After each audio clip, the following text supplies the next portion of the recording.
Hello, beautiful people. I hope all is well. I hope all is well. So, you are in for a special treat this evening. I am going to have the pleasure of meeting with, talking to, interviewing, conversing with. I am Taylor Chandler. Almost lost it there for a second. So, first things first, I want to welcome everybody who is joining the live stream. Thank you, Derek, for joining. King Law, Christical, I think I got that right. I hope I got that right. Ashley, thank you for joining. Clarity, thank you for joining. Brokey Spears, what kind of name is that? Why would you name yourself that? Brock and everybody else who's joining, please go ahead and share this live with anyone who you think can benefit from it. So, I always do my Wednesdays, but today is Thursday and I have squeezed in an additional live stream. This is not my normal live Q&A. This is going to be a therapy session of sorts, a therapy session for me, perhaps a therapy session for you for the free with licensed therapist Taylor Chandler, who will be joining us in just a few minutes.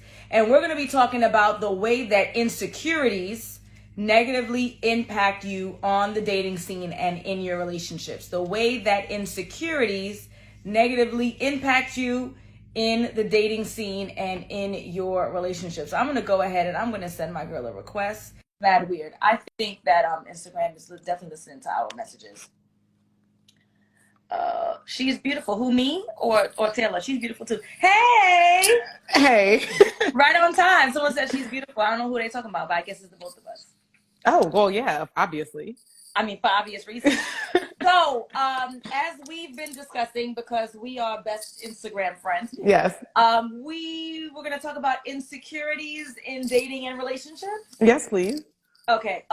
So even though I've started the live and I'm the one that's on the top and I get to save this amazing content for me, teehee, I kind of want you to more lead the way necessarily than me in this regard. And obviously, as the licensed therapist, you are going to have more insight in this. So the first thing is, who are you?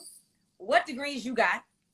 How are you the one to be telling us anything before we even get to you telling us anything? Sure.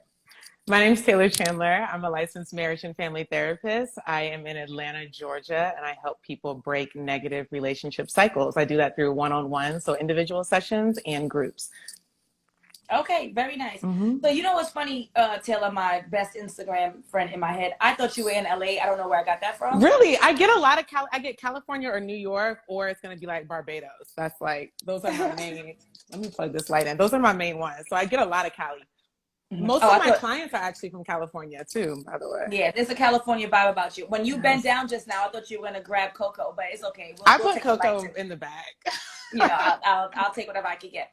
All right, so let's jump into this today. We are talking about insecurities and how they negatively impact our dating situations, our dating process, as well as our romantic relationships when we're once in them. So the first question is going to be, what is an insecurity? An insecurity is something that you hold on the inside of you that negatively affects you on the outside. So it's usually like some sort of negative belief that you hold about yourself or relationships or both. Usually it's both.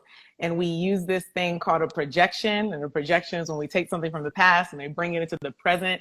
And I'm essentially looking at you through a projection from the past.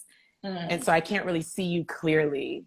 So now I'm dealing with you, Alison, but I'm also dealing with all of these things that Alison reminds me of or is triggering me to respond to. And that's what an insecurity is. Okay. Now, how does one form insecurities? Negative experiences for the most part. So when we're talking about in the context of dating, because insecurities can affect all parts of your life, and they typically do. But when we're talking about in the context of dating, it's typically insecurities that are formed initially in childhood. Usually it's with parents, one or both, okay? And even if you never knew the parent, even if you've never met mom, never met dad, never met either of them, that speaks to the insecurity. That speaks to the attachment that I had to that person, even in their absence, right? So a lot of times it happens with parents and then it's repeated with romantic partners because we go on to attach to people who remind us or allow us to repeat those cycles that we first had with our parents. So this is the thing, Taylor, right? I am the New Yorker right? And so I am the practical one, I'm the realistic one, I'm the mean one, I'm the logical one, I'm whatever. Now, logic and reason says, why would I want a repeat of the past when the past hurt me? Wouldn't it be more reasonable for me to find the exact opposite of that experience, because I knew how much it hurt me when mom didn't pay me attention, so I'm not going to date women who don't pay me attention, right? So then where does this come in with where we go against logic and reason? That's a really great question. That is a really great question. Because we like to think that, okay, if something is bad for us, then we would avoid. Like if you were to get like food poisoning, for example, like you got food poisoning from shrimp down the street and you never want to go back there again. But that's not how it works with attachment or with these insecurities that come up in relationships.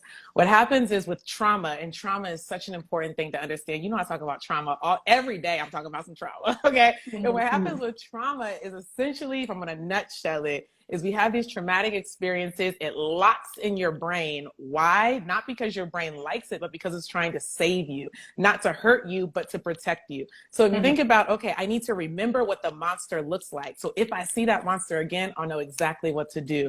And your brain is really, really, really good at that. And so the issue that comes up is that, okay, yes, you want to say this was an uncomfortable experience and I'm not going to replay it again, but your brain has that locked in as the experience. It doesn't give it a value. It doesn't give it a positive or a negative. It's just the experience. And so it's almost like a magnet. It just goes to that experience and then tries to protect you in the best way that it can. So your brain, think about like the Grand Canyon. The Grand Canyon apparently was formed over millions and millions of years of water running through the same canals over and over and over again. And now it's gotten so deep that we call it like a natural wonder of the world. And that's what happens in your brain, is that it keeps going down the same canal again and again and again. It gets so deep that it makes it so easy to go down that route again. So I'm going to keep picking the same types again and again and again, because it's easy. Okay, but I have to push back some more. So sorry. Please. Right? But if the Grand Canyon doesn't like the fact that the water's been running through it over and over and over again, and the Grand Canyon, that we're giving it like humanistic traits, and the Grand Canyon had the ability to take the soil and fill it back in, but chooses to allow more water to go through, like, again, at what point do we say water stop? Right? Like, so it just takes a professional, just takes an outsider to, or even a friend or anyone who's an outsider to say, sis, or dude, you wildin'? No, actually a third party isn't necessary. It's advised to do the processing of like reconfiguring that canyon that's happened in your mind. But really what it takes is a level of consciousness of discomfort, that there's something wrong here and that there's also something to be done about it. Okay. Okay. A level of consciousness. How does one raise their level of consciousness? So you can do it intentionally, like through things like therapy, reading books. Before I think got intensive with my therapy on this particular thing, my attachment style, I was reading books, listening to podcasts every single day. So that was a part of like, okay, call out these things that I don't know about to the forefront so that I can address those things. So that kind of thing helps. Like when you're just in the environment, which can be virtual, right? It can be, it doesn't need to be in real time. It can be a recording that you're listening to on YouTube that helps you to bring some of these things forward. But it can also be about like a physical environment. Like maybe maybe your friends start to get married and you realize that they're happy, and it starts to bring up some things for you about some triggers that you have or some fears that you have about commitment, for example. So it can just be, it's essentially like, I need some sort of, what's the word? Introduction. I need some sort of, that's not the word that I want though. Like I need to be interacting with, engage with something that's going to challenge my old beliefs, because otherwise I would see nothing wrong with it. Right. If all you eat is McDonald's, then eating salmon with green beans, which is what I'm eating for dinner tonight, wouldn't seem more appealing because you always have had the same plate. So you really don't have an awareness that there could be something better. It's the same kind of thing in relationships. It's so funny. I literally had the same conversation. I was talking to my friend about ghetto-ness, right? Okay. Like ghetto-ness in the way that I'm defining it in like New York City, the and the not wanting more for yourself, not ghetto like in the making a way out of nothing and being creative. Okay. Like, but no, like in the kind of like ghetto, right? Yeah. And how you have to make an effort to change those behaviors because that's your environment.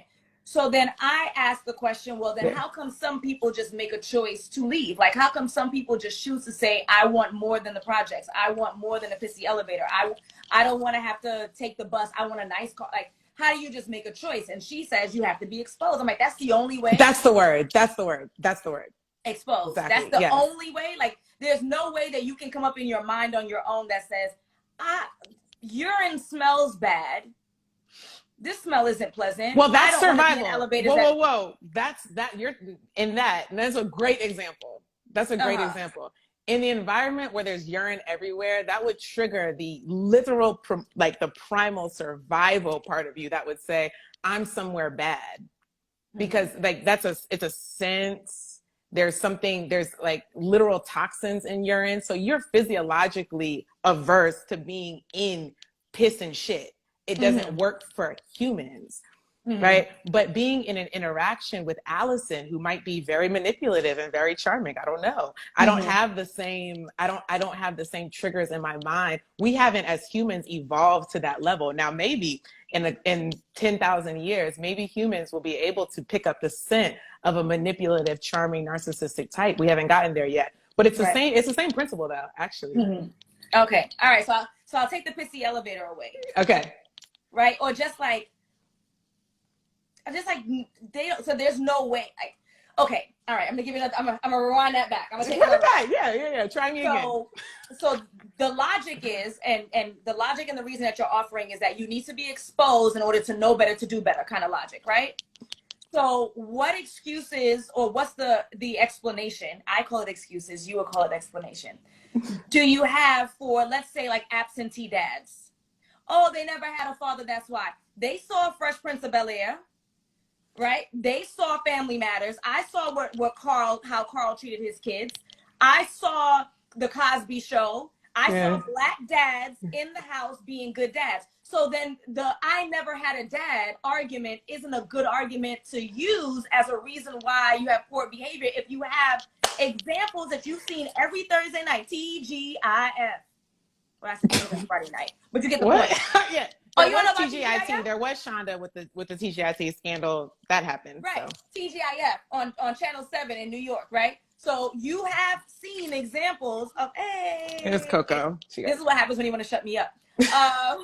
You've seen examples of what it can look like, and you know that it should be good and it's something that you should do. So then what's the excuse? There are many times where folks do the wrong things, but have seen the right things. I agree. So exposure enough ain't it. So then what's missing? Empathy. So, and that's what I love talking. Alison, if I could argue with anybody every day, it would be you, because you have great arguments and you help us to see the blind spots that people have. And I like that you're able to call those things out, because that's rare. So, but I have a response for you. So if I don't see myself as intelligent as Bill Cosby, if I don't see myself as someone as attractive as Claire Huxtable, who might be able to snag a bill, right? If I can't, which is why I said empathy, if I cannot internalize that as someone that might be me, then it means not much. I need to be able to see myself as that. And so especially if we're talking about Black people, where there have, I cannot go down this route today, but I'm gonna trust that you all understand what I'm saying, is that especially with us, where we have not had the same level of exposure, sure, but then also the same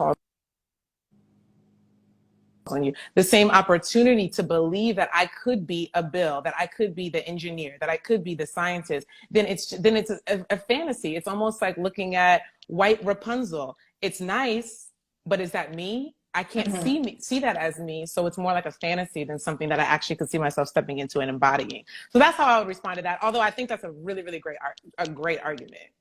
I think it's a great argument. So the people just can't see themselves in those shoes. They can never be a cop in Chicago. They can never be a doctor in Brooklyn. Like, they can't imagine themselves being those people. So then it's looking at a show for entertainment, but it doesn't really sit with them. It doesn't impact them in a way that says, oh, wow, well, if they could do it, I can do it too. Or if they're doing it, I should do it too. Yes. Yeah? Okay, understood, understood. So now that we have an idea about what the hell we were talking about? Lord, I don't know. We've been talking. Insecurities. Yeah. Now that we've clarified insecurities, we know where it comes from. How does it make dating difficult for folks? Like if I have a slew of insecurities about what I look like or my capabilities as a person on this earth or whatever, Yeah. how is this problematic when I'm dating? Because I think it's real, and if I think it's real, you might think it's real too. Mm-hmm.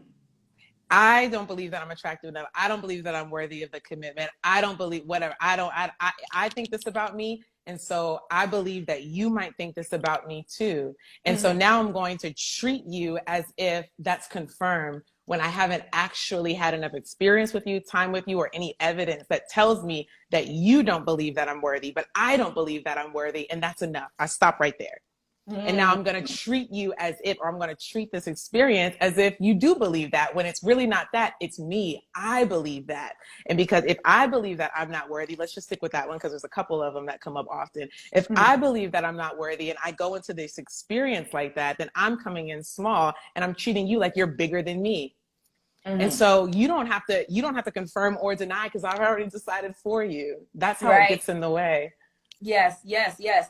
That is in perfect alignment with a lot of the arguments that I've made as well in regards to if you believe it won't happen for you, it will not happen. It's a self-fulfilling prophecy, right? Yes. And so I'm never going to go out on dates. I'm not going to go on dating apps. When a gentleman walks up to me, I'm going to turn my back because I just believe it's never going to happen. And so it doesn't. And then every day that it continues not to happen, it's, aha, I told you. Right. Bree says the same thing, self-fulfilling prophecy, right?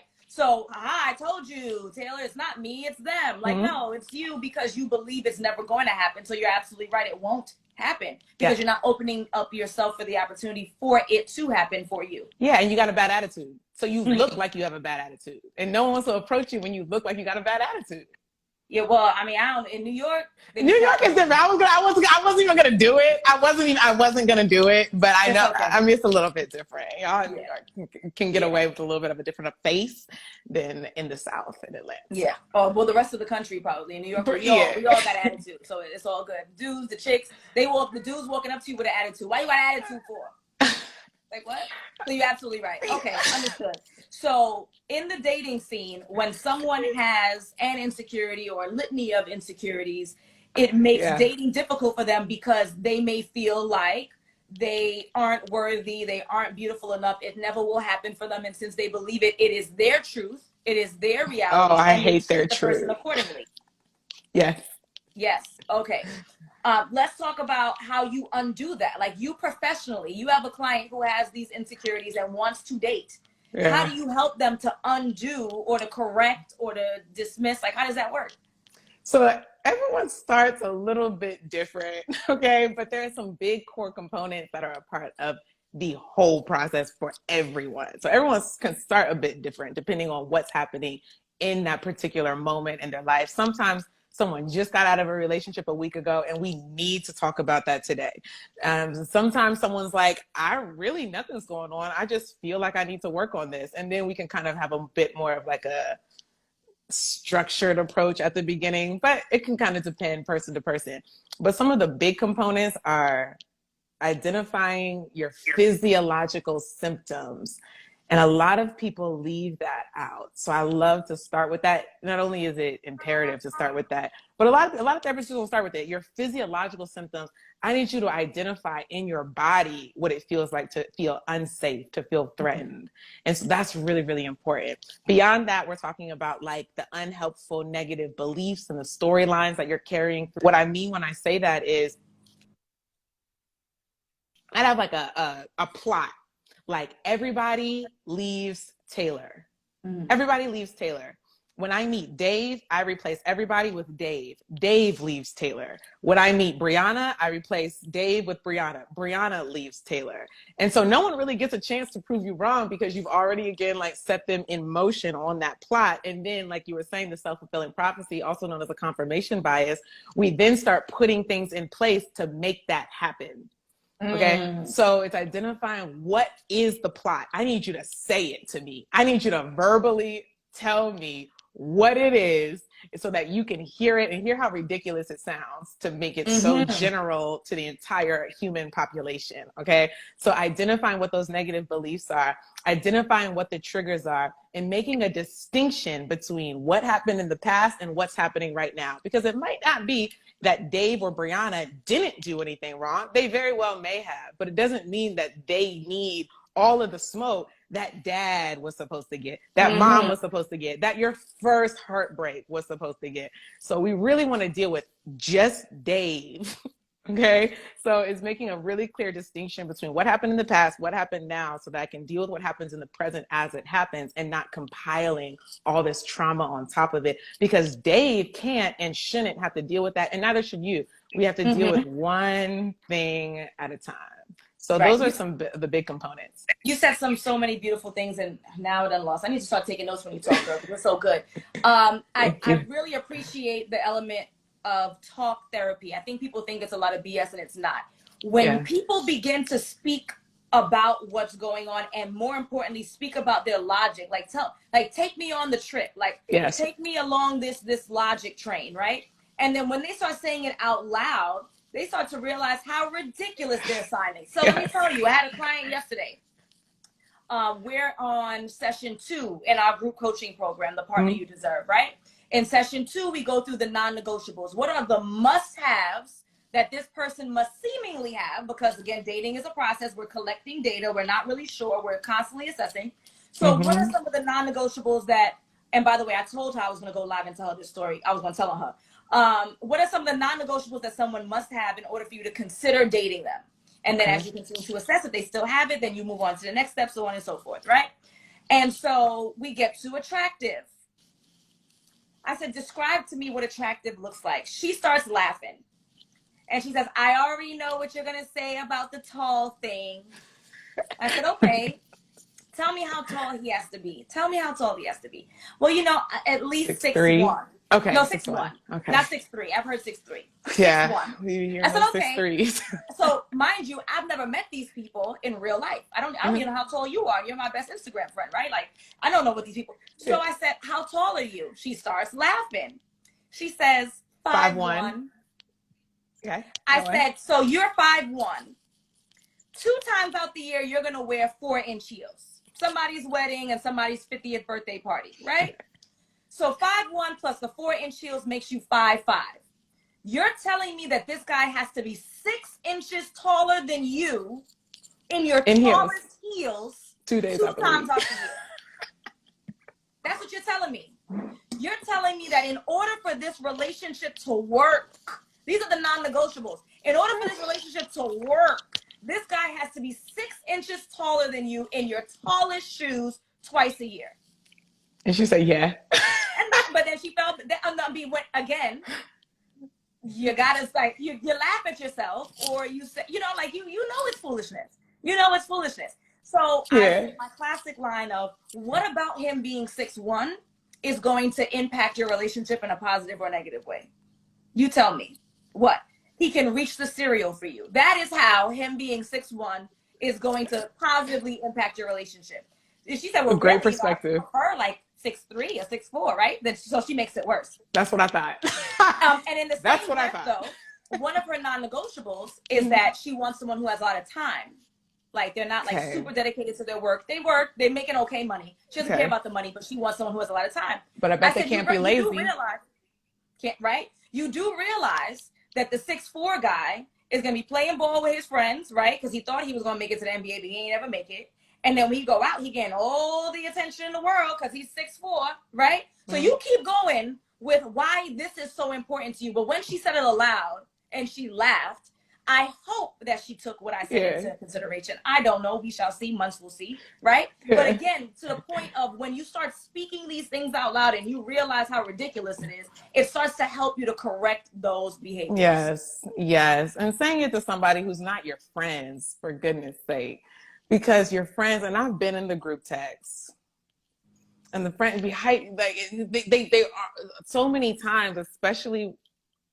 Well, I've never been in an all-male group text, so I really can't speak on the all-male group text. I can speak on the all-female group text, and I know there can be a lot of hype, around a lot of bullshit. Okay, let's just be honest. It can be a lot of hype around a lot of bullshit. And so to be able to say it to somebody who is willing to challenge you and say, is that really important? Put it into perspective is so important, because yes, that hype stuff is so ridiculous, among others. So in general, I ask people to make a list. Like when I'm getting caught up with stuff like that, I ask them to make a list and split it into deal breakers and irritations so that you can be very clear. Like, what are they? Just irritations that you just don't really like, but it's not a part of your, because your deal breakers should be attached to your values. We're going down a different road right now. I'm going to bring them right back.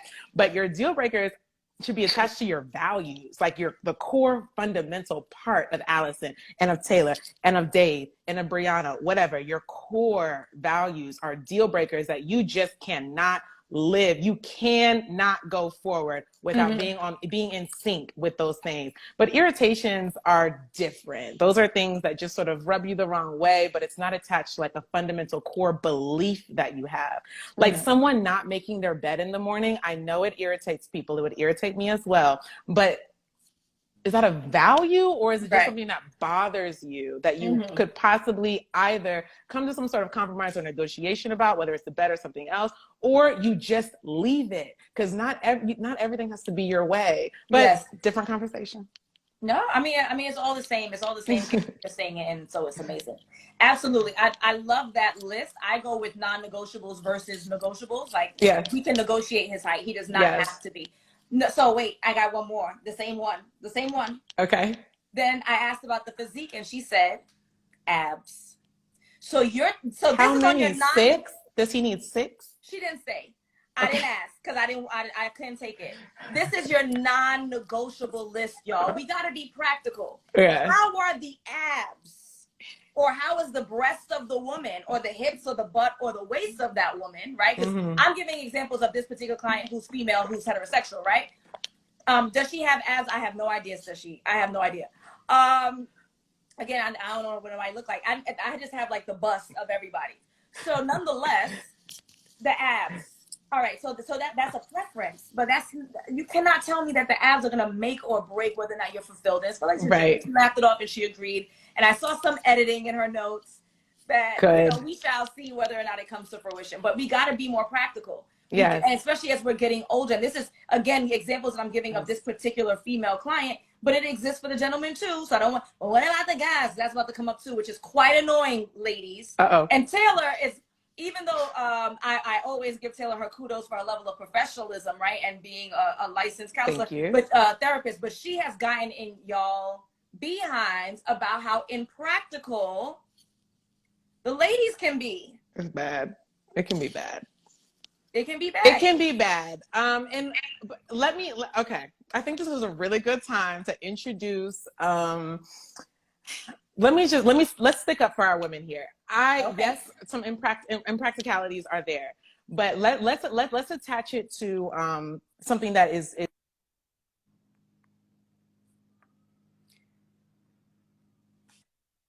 with women, why this is happening, okay? Because I don't like to frame women as like these just fantastical creatures who are looking for unicorns out in the field, just because. Often I'm gonna bring it into attachment styles, whether it's height, abs, the amount of money, the kind of car he drives, the way he makes the bed or not, the way he takes the trash out or not. And we could flip it all and make it, we could make it, we could flip it, the genders if you'd like, but we're just going to stick to that for the sake of the argument. But guys, I could say the same thing to you about the women. A lot of times when we're putting these minuscule barriers in the way connecting to people, in between me and you, I'm now concerned about the way that you wash the dishes, or the way that you dry them or don't, the rag that you use, the way that you put the soap up in the shower, like all that kind of stuff.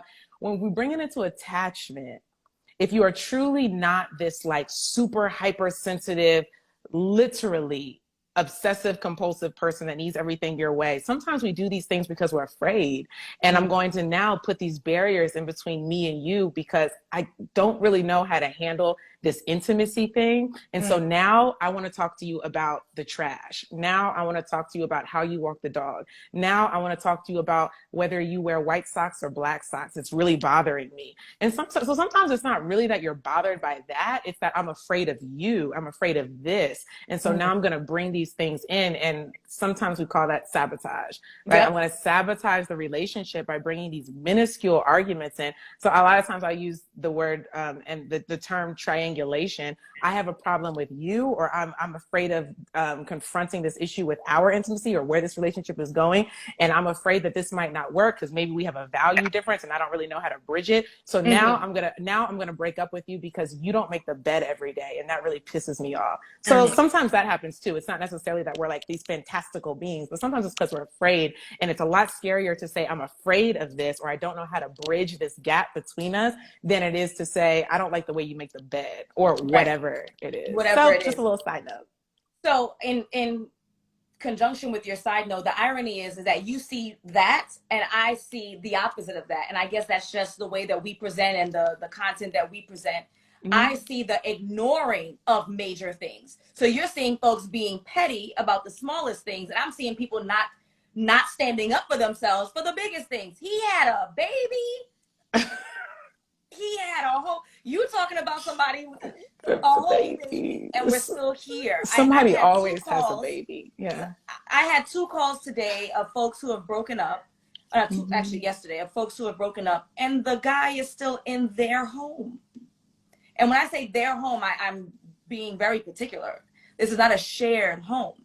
It's the person on the phone who called me. It's their home, and they're still there. And they and the guy who's still there is the one who played them. And in one case, he did the breaking up. So at what point are you going to call your cousin and them? This is very messy. I'm telling you. So the irony is that you're talking about the self-sabotage, which I'm aware of, and I appreciate and I get it. But the side of the coin that I see is the exact opposite of allowing folks to do whatever and allowing folks to get away with whatever. And I don't know, in some cases it's connected to the fear of being alone, right? That's like right. I would rather be able to say that I have a husband, or say that I have a man, or say that my child's father is still in our lives, even if that means that I'm disrespecting myself and allowing this person to violate my boundaries. I don't know if it's related to status still, like I'm a married woman, right? You don't want to be a divorcee, or you don't want to be considered a baby mom, so I'm going to hold on to this regardless.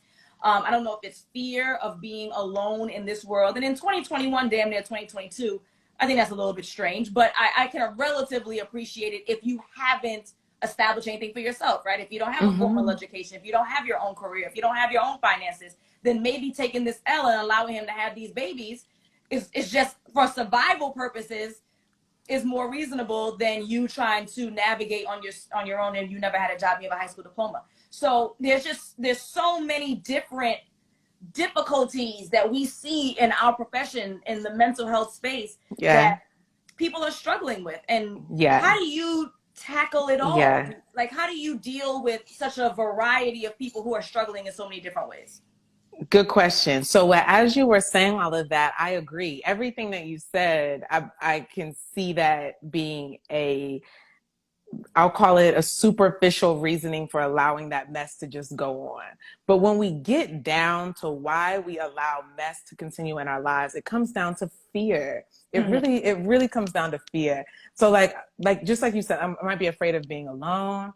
And I think I saw someone's comment that said, someone wants to make sure that they can say they have a man. You said that as well. Like, so coming down to like fear or afraid that my voice doesn't matter. So the way that I kind of tackle it in my work is I can hear so I'll just take y'all to like grad school for a second.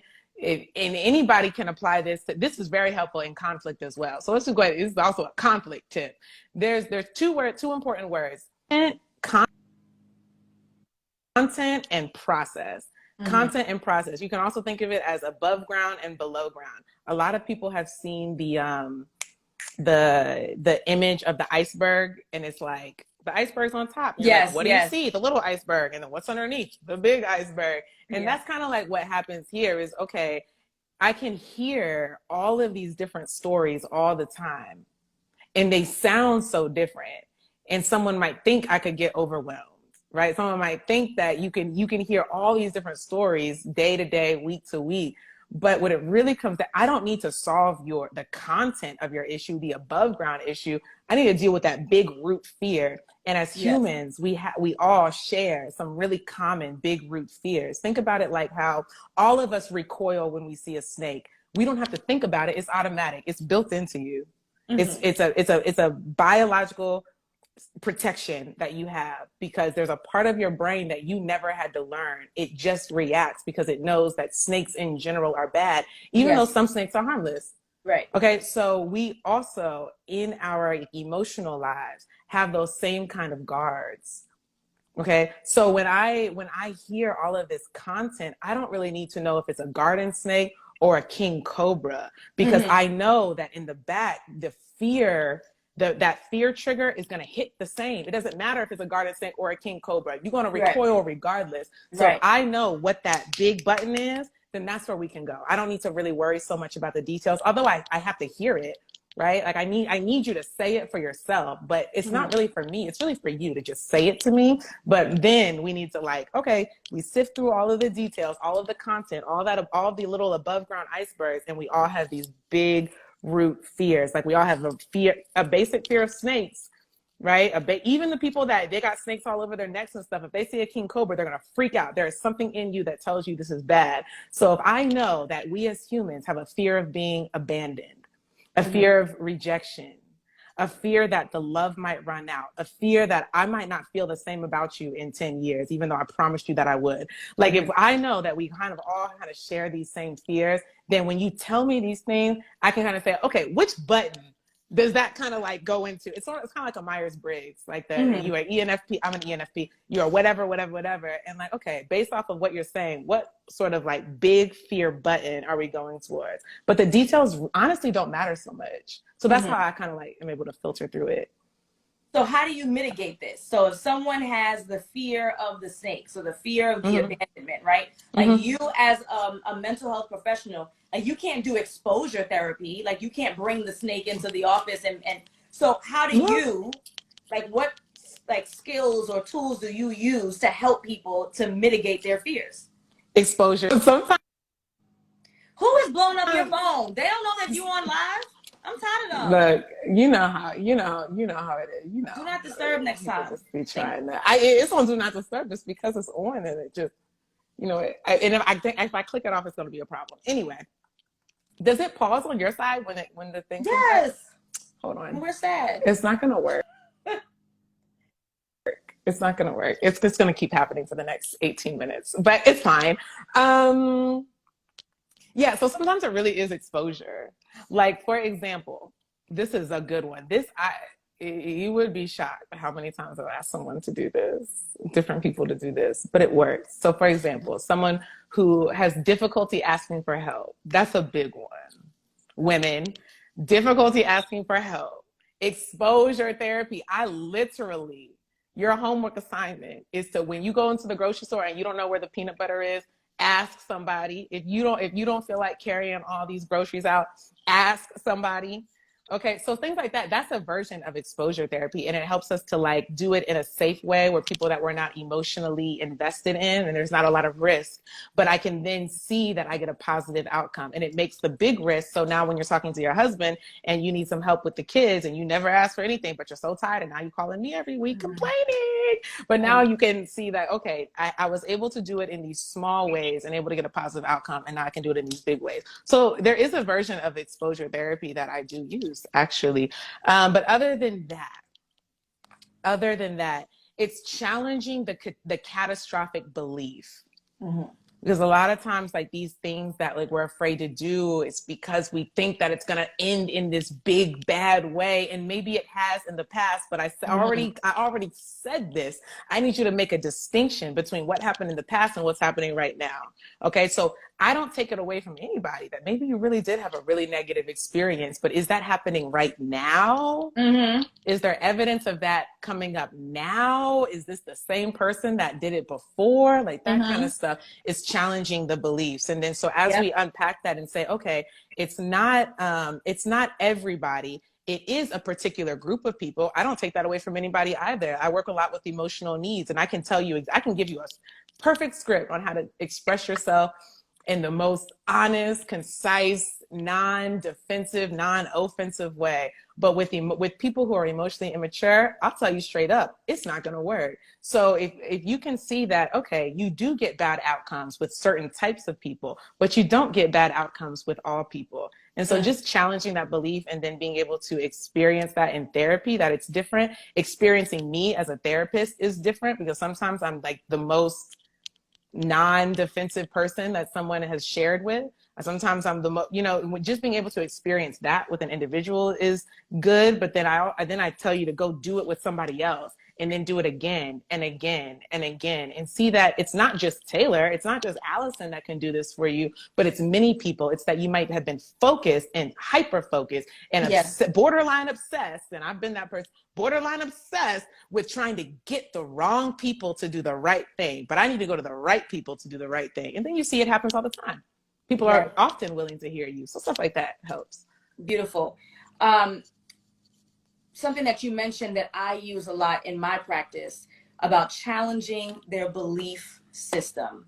And we spoke about it earlier. As long as you believe it to be true, it is your truth, and no one's wrong to tell you otherwise, right? However, if it's a truth that is hurting you, then I'm going to help you to undo it so that you know that it's not your truth. And like you said, it all really comes from a place of fear. One of the things that I've really been speaking about recently, and it's been on my mind for the last couple of days, and I've been speaking a lot about it, like in my stories, is about investing in yourself. And investing in yourself in regards to your education or your physique or your mental health or your business. And one of the things that I see a lot with folks is that they're not willing to invest in their business. However, they're upset when other people don't support their business. Why would you expect me to support you in your business if you are treating it willy-nilly? You post once a week. The link in your bio doesn't work. Everything on your website is sold out. Someone sent you an inquiry. It takes you 72 hours to respond. So again, why would anyone buy from you if it seems as though you're not willing to invest in your own brand? And right? And so really what it comes from, again, is a place of fear. The issue really isn't about whether or not the person's willing to put in the work to promote their business. The issue is the fact that they're not confident in the product. They are afraid that they won't be successful. So if they bust their ass and they really invest and they spend the money and they get a fully done website, and then they get a coach, and then they get in a consultant, and then it fails, then they have failed themselves. So it's a fear of not being successful. And so I don't know how to be, I guess, more enlightened like you are, because I'm more of the like, let's fix it. But that is what I really want to help people to do, is to mitigate that fear. And so I'm so glad that you said the part about challenging their belief system, because that's what I do. And I'm glad. But there's a word that you used, and I want to see if I'm using it correctly. You talked about catastrophizing. Did I say that right? No? Yeah, that's right. Okay. Right? Like making things bigger than what they are. Yes. Right? And when it's not even the case. And you help to dispel that, right? Yes. Yeah. So have you been unsuccessful? Talk to us about your unsuccesses. People talk about their successes. We post them. I saw your screenshots. Your clients love you. I have my engagements. I have my weddings. But professionals don't tend to talk about their unsuccessful clients. At least unsuccessful thus far. Because we don't know. Oh, God, you're getting stressed out. We don't know whether or not something that we said now may have a positive impact 5 years from now. They've left our program. We think that, they were unsuccessful. But do you have any instances of unsuccess? What does that look like? Absolutely. Not often, but yeah. So this does take a deep breath, because I feel for these people. Okay. The people who have the most difficulty, exactly what you're saying. Like, I hope people we didn't plan it. It's exactly what you like. People who are holding so tight to their resources, right? That fear of nothing has worked so far. My last 3 therapists were shit. I haven't gotten. I've been spending money doing all this. I feel for it, because those are real experiences that people have. But it can cause us to hold so tight to our resources, and then when you come across a solution that says, I'm gonna get you engaged. Alison said she gonna get you engaged. Okay, she gonna get you boot up. And you come across the solution literally in the title, the fear of their history.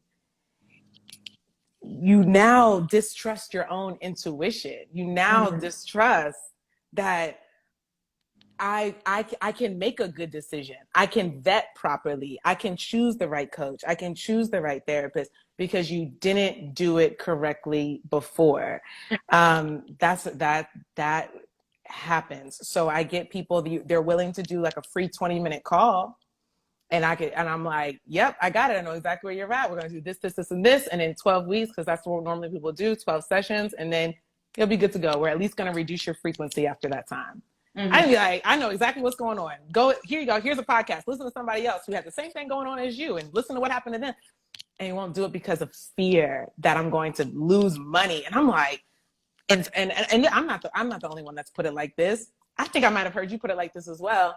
But at some point, you get to a point where it's like, you can't afford not to do this. Like, you can't afford to not throw 500, throw 1,000 at this issue, because you have a goal that, and it's not just going to fall out the sky. And I could go on about this. I know you know this, like you say the same thing to people, right? Like, but yeah, that fear of what happened in the past. And if you can understand that is the same fear that's keeping you from going out and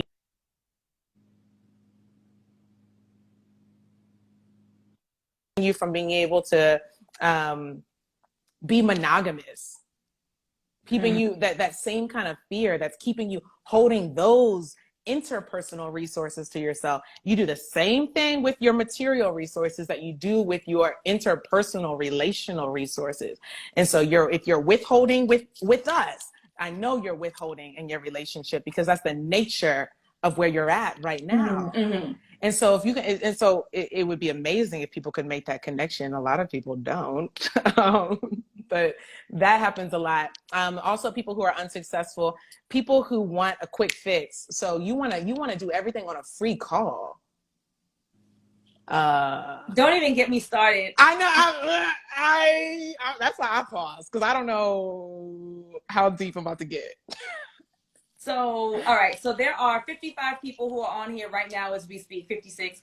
There are probably going to be, maybe, because Instagram been wilding on IGTV, maybe 500 who watch this in total. It used to be like 1,000.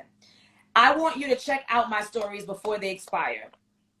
And in my stories, today, 12 midnight today, I talked about the 15-hour day that I had yesterday. I saw that. And how if you have a desire, you have to put in the work for it. It may be sweat equity, right? It's going to be me posting 3 to 5 times a day. It's going to be me doing live streams and collaborations. It's going to be me begging people to get there on their podcast. Or I can pay for ads, right? I like to do a little combination of both, because I like to interact, right? So you got to decide. That's the first step, is making a decision. Is this the thing that you want? Is it the business that you want? Is it the fulfilling relationship that you want? Is it the physique that you want? If it's the you have to decide that this is something that you want. And then once you've decided, now we need to put a plan in place in order to get there. But it's going to cost you. Yeah. It might cost you some bread. Yeah. It might cost you some time. But it's going to cost you. And as you said, the way, I know, I like how eloquently you put it about you can't afford to not. The way that I put it when I talk about dating and relationships is I say, Andrew Wellington, Mr. Wellington, right? He is priceless. So you telling me that the partner you deserve is not worth $2,000 to join my program? Because they say, and they could be lying, I don't know. They say, Alison, I believe in you. Alison, I see your results. Alison, you are the exact personality type that I need. They want the rough, they want the rugged, they want the Brooklyn, they want the Caribbean, right? They like that. But some people, they might need you. And then some people might like another personality type. Everybody's different for their reasons. And I believe in you, and I believe you can help me, but I ain't got it. Well, Lord, you better find it. Lord. Because Andrew Wellington, $2,000 to Andrew Wellington is a joke. That is the nail on his pinky toe where he clips every other weekend, making noise in the bathroom, getting on my nerves, right? That is what $2,000 is in comparison to him. When you're with the right person, they put you in a position of success, financial success, fulfill. Like, I mean, you know what it is. And I tell my story all the time. He and I were able to buy a house in Brooklyn, New York, that if I was by myself, I would not be able to afford. That alone is $500,000 in equity. No drag, like no exaggeration. $500,000 in equity. That alone of having purchasing power, right? And that's just the financials. I'm just breaking it down for in a logical, reasonable way. Then we can get into the emotionality of it all. What kind of number can you put on the right partner? Now, you can put a number on the wrong one because they're costing you money. They're costing you stress. They're taking years off of your life, right? But if you know that you have a burning desire, I have a burning desire to heal. I have a burning desire to have a better relationship with my parents. I have a burning desire to do well in my business. I have a burning desire to quit my job and be my own boss. I have a burning desire to board children. I have a burning desire to board children in wedlock. I have a burning desire to board children in wedlock in a fulfilling marriage that's healthy. You better figure it out. Yeah. You better figure it out. Before we go, I want you to tell us what you got for sale. I ain't got time to play. What you selling? Because I'm buying. Great question. So groups begin again January 16th and 19th. It's a Sunday and a Wednesday, so you get to pick. That's a group for people who want to move from an insecure to a secure attachment style. Black people, please. Black people, please. Please. I need you. I need you to get into this attachment style stuff. I need you to understand what it is. I need you to see how our communities have been so negatively affected by, I'm not going to get into the origins of how these attachment styles have come about, but how our communities and these relationships, all this stuff that you're seeing online about all this stuff, the baby, come on, all this stuff, and how when you can start to filter these relational issues that you're having in your present life or your friends are having or that you see on the shade room and stuff, when you can start to filter it through the lens of attachment, it makes your relational decisions and vetting people and who you're time with,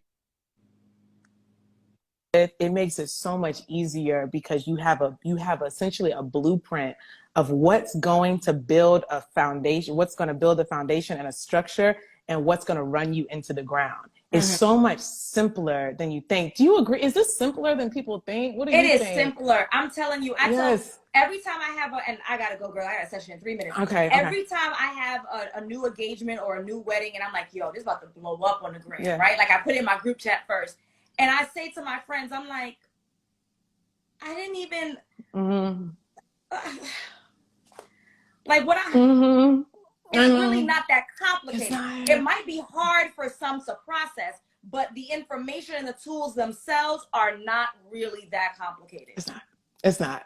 And so please get into this stuff. So if you're interested in doing that and getting into that attachment style stuff, I have groups that start on the week of January 16th. And then I have one-on-ones. I have literally one spot left for one-on-ones until March. So there's a free call in my bio if you want to talk about that or if you have any questions about what you've heard on this live tonight.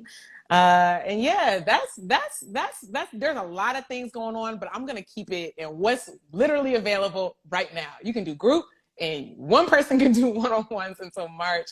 And then the other stuff, you'll see it as it comes. So you just got to stay tuned on it. Yeah.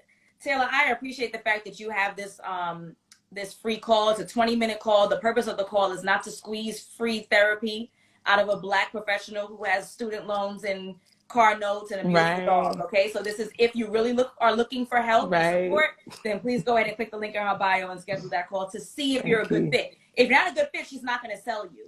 Right. If you're not a good fit for me by clicking the link in my bio and scheduling my free call, then we're not going to sell you. This is only in a position to help you if we believe that this is a good fit for your program. Because guess what? I don't want anybody to go and say, Alison took me on knowing that I needed therapy. Alison took me on knowing that I wasn't in a position to do this.